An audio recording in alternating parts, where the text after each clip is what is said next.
हे पुस्तक महत्त्वाचं आहे आणि या पुस्तकाच्या दृष्टीने अग्नेलो राजेश रथाडे यांचे अनुभव महत्त्वाचे आहेत. तसेच ते अनुभव शब्दबद्ध करणं हेही तितकंच महत्त्वाचं होतं. मला असं वाटतं की हा विषय जो आहे हा मुळात तुझ्याकडे कसा आला? सर्वप्रथम इथे उपस्थित सगळ्यांनाच माझा सस्नेह नमस्कार. सस्नेह यासाठी बोलतो की म्हणजे संजय गोविलकर, या ट्रस्टची मागची प्रेरणा, आणि स्नेह म्हणजे स्नेहल त्यांच्या पत्नी. तर या सगळ्यांतर्फे तुम्हा सगळ्यांचं इथे स्वागत. हा पुस्तकाचा जो विषय आहे ताई, खरं म्हणायला गेलो तर हा गेली पावणे दोन वर्ष, त्या पावणे दोन वर्षापूर्वी हा सुरू झाला होता. पण एका टोकावर येऊन काहीतरी झालं, सुरुवातच झाली त्या पुस्तकाची आणि काही तांत्रिक घडामोडी आपण बोलू त्यामुळे ते थांबलं. आणि एका वेळेला आमची मीटिंग चालली होती एक 6-7 महिन्यापूर्वी, आणि दादा खूपच टेन्शनमध्ये होते. म्हणतात एवढ्या मोठ्या माणसाचं पुस्तक आणि ते एवढं राहतच कसं, तर कुणीतरी हा प्रोजेक्ट घ्यायला हवा. आणि त्यावेळी मी संवाद तुझा माझा हे पुस्तक लिहत होतो. माझं बोललो दादा मी ते बाजूला ठेवतो आणि पहिलं हे पुस्तक कंप्लीट करतो. आणि त्यावेळेला ती सुरुवात झाली करण्याची. आणि दुसरं एक महत्त्वाची गोष्ट अशी होती की मला या पुस्तक लिहिण्यामागचा एक स्वार्थी हेतू होता. बरं. तो स्वार्थी हेतू असा की तुम्ही जर कुणी सरांना भेटला असाल तर त्यांना 5 मिनिट भेटणं म्हणजे 1.5 तासाचा मॅनेजमेंटचा लेक्चर अटेंड करणं आहे. तर मी विचार केला तर हे पुस्तक मी लिहायला घेतलं तर त्यांच्याशी इंटरॅक्शन वाढेल आणि हे अख्खं पुस्तक लिहिता लिहिता माझा MBA होईल बिझनेसमध्ये. आणि त्यासाठी हे पुस्तक मी घेतलं. क्या बात आहे. पण मला असं वाटतं की आता तुझं MBA पूर्ण झालं असं म्हणायला हरकत नाही. आणि जेव्हा ते पुस्तक आपल्यापर्यंत पोहोचेल तेव्हा ते इतरांचंही कसं होईल हे सगळ्यांना कळेल. नक्कीच. पण एक प्रतिमा म्हणजे तू जसं म्हणालास की 5 मिनिटं त्यांना भेटल्यानंतर तो जो काही विषय पुढे सुरू होतो तो थेट अगदी जगाच्या कानाकोपऱ्यापर्यंत जाऊन पोहोचतो. बरोबर. पुस्तक लिहिण्याच्या या प्रोसेसमध्ये त्यांची एक प्रतिमा अशी तुझ्यासमोर आणखीन काय वेगळी तयार झाली?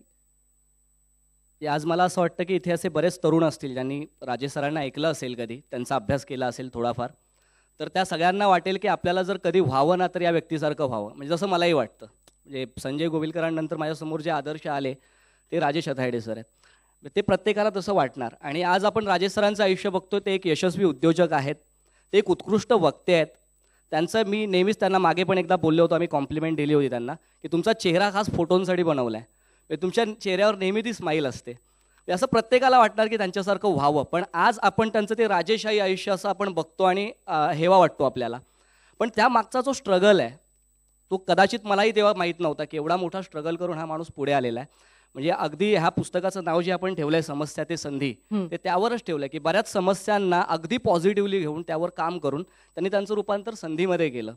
आणि त्याच एका दृष्टीने म्हणजे आता आपण जसं मी त्यांचा खूप रिस्पेक्ट करत होतो आणि आता म्हणजे अगदी तो रिस्पेक्ट त्याच्या 100 पटीने वाढलाय हे पुस्तक लिहिण्याच्या प्रवासामध्ये, असं मी म्हणेन. या पुस्तकाचं प्रकरण, प्रत्येक प्रकरण वेगळं आहे आणि त्याचं नावही तितकंच इंटरेस्टिंग आहे. बरोबर. तर ते कसं सुचलं? अगेन त्यांचा राजेश सरांचा एक मी खूप चांगला गुण सांगेन की प्रत्येक गोष्ट म्हणजे फक्त शिकू नका तर ती इम्प्लिमेंट करा. तर त्यांचंच एक प्रकरण मी लिहत होतो की थोडा हटके विचार कसा करून आपण पुढे जाऊ शकतो.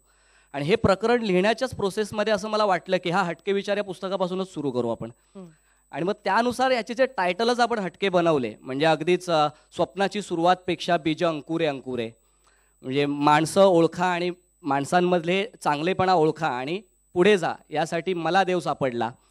म्हणजे अशी ब्रँडचा बाऊ, मेरे पास इन्फॉर्मेशन है, हमारा नेता कैसा हो, उद्योगातील नेतृत्व गुणपेक्षा, म्हणजे अशी ती नावापासूनच ती सुरुवात केली. म्हणजे मी असं म्हणेन की ही एक शिकवण होती गुरुजींनी दिलेली. त्यांचं नाव पण मी गुरुजी म्हणूनच सेव्ह केलंय. ती शिकवण मी इम्प्लिमेंट केली या नावांमध्ये. म्हणजे एकंदरीत विनोद ज्या पद्धतीने सांगतोय त्या पद्धतीने आमच्या सगळ्यांच्या समोर तर त्यांची एक प्रतिमा आहेच, पण एकंदरीत हे प्रकरण जरा वेगळंच आहे असं म्हणायला हरकत नाही.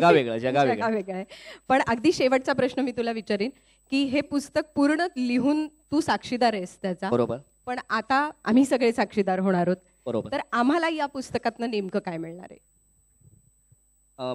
एक छोटासाच मी आता एक किस्सा वाचला होता व्हॉट्सअपवर, मला वाटतं बऱ्याच जणांनी वाचला असेल, की एक माणूस बार्बर शॉपमध्ये जातो न्हाव्याकडे केस कापायला. पूर्ण तुळतुळीत टक्कल असतं, फक्त 8 केस असतात वर. तर तो न्हावी त्याला विचारतो, म्हणजे थट्टेने विचारतो, मोजायचे की कापायचे? तर त्या माणसाने जे उत्तर दिलं ना ते या पुस्तकाचा मला वाटतं सार आहे सगळा. तो म्हणाला स्ट्रेटनिंग कर आणि कलर कर. सो आपल्याकडे जे नाही आहे, जे गमावलंय तर ते मिळणार तर नाही आहे, जे आहे त्याचा बेस्ट यूज करून आपण आयुष्यात कसं पुढे जाऊ शकतो हे तुम्हाला पुस्तक शिकवेल. वा. जी इथे असे सर बरेच आलेत, माझे विद्यार्थी पण आलेत की ज्यांना उद्योगामध्ये पुढे जायचं आहे. म्हणजे असे बरेच लोक असतील जे आज नोकरी करतायत, उबलेत नोकरीला, त्यांना उद्योगात पुढे जायचं असेल तर त्यांच्यासाठी हे पुस्तक आहे. जे उद्योग ज्यांनी सुरू केलाय आणि त्यांना तो वाढवायचा आहे तर त्यांच्यासाठी सुद्धा हे पुस्तक आहे. ज्यांनी उद्योग सुरू केलाय आणि वाढवलाय पण समाधान नावाचा शब्द त्यांच्या डिक्शनरीमध्ये नाही आहे, त्यांच्यासाठी सुद्धा हे पुस्तक आहे. आणि ज्यांनी उद्योग सुरू केलाय, वाढवलाय आणि समाधान पण आहे तर त्यांनी स्वतःहून आपल्या या अनुभवांवर पुस्तक लिहावं आणि आणखी हजारोंना प्रेरित करावं अशी शिकवण पण या पुस्तकामध्ये आहे. तर मी थोडक्यात असं सांगेन की हे पुस्तक म्हणजे जर तुम्हाला बिझनेसबद्दलचे बारकावे, उद्योगातले बारकावे 1.5-2 लाखाचे कोर्सेस न करता अगदी सरळ सोप्या भाषेत समजून घ्यायचे असतील तर समस्या ते संधी वाचा. वा. धन्यवाद. म्हणजे एका दृष्टीने एका उद्योजकाचं पाठ्यपुस्तक म्हणजे हे पुस्तक असं म्हणायला हरकत नाही. विनोद, खूप खूप धन्यवाद. आणि खरंच एक चांगल्या पुस्तकाचा तू एक साक्षीदार झालायस आणि आज आपण सगळे त्याचे साक्षीदार होऊया. धन्यवाद.